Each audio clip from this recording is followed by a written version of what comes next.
Hello, everyone. This afternoon we'll be reading from chapter 1 of Pride and Prejudice by Jane Austen. And I have with me Sawata from grade 11 to read this for you. Pride and Prejudice by Jane Austen, chapter 1. It is a truth universally acknowledged that a single man in possession of good fortune must be in want of a wife.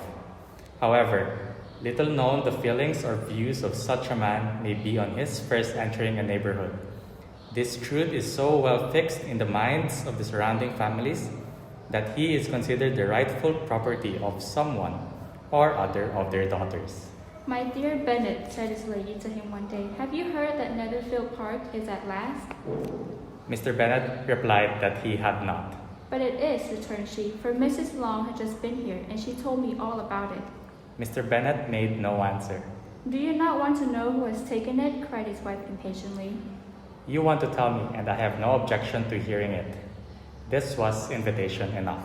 "Why, my dear, you must know. Mrs. Long says that Netherfield is taken by a young man of a large fortune from the north of England, that he came down on Monday in a chaise and four to see the place, and he was so delighted with it that he agreed with Mr. Morris immediately that he is so take possession before Michaelmas, and some of his servants are to be in the house by the end of next week." What is his name? "Bingley." Is he married or single? "Oh, single, my dear, to be sure. A single man of large fortune, 4,000 or 5,000 a year. What a fine thing for our girls." How so? How can it affect them? "My dear Mr. Bennet," replied his wife, "how can you be so tiresome? You must know that I am thinking of marrying one of them." Is that his design in settling here? "Design? Nonsense! How can you talk so? But it is very likely that he may fall in love with one of them, and therefore you must visit him as soon as he comes." I see no occasion for that. You and the girls may go, or you may send them by themselves, which perhaps will still be better. For as you are as handsome as any of them, Mr. Bingley may like you the best of the party. "My dear, you flatter me. I certainly have had my share of beauty, but I do not pretend to be anything extraordinary now. When a woman has 5 grown-up daughters, she ought to give over thinking of her own beauty." In such cases, a woman has not often much beauty to think of. "But, my dear, you must indeed go and see Mr. Bingley when he comes into the neighborhood." It is more than I engage for, I assure you. "But consider your daughters. Only think what an establishment it would be for one of them. Sir William and Lady Lucas are determined to go, merely on that account, for in general, they visit no newcomers. Indeed, you must go, for it will be impossible for us to visit him if you do not." You are over scrupulous, surely.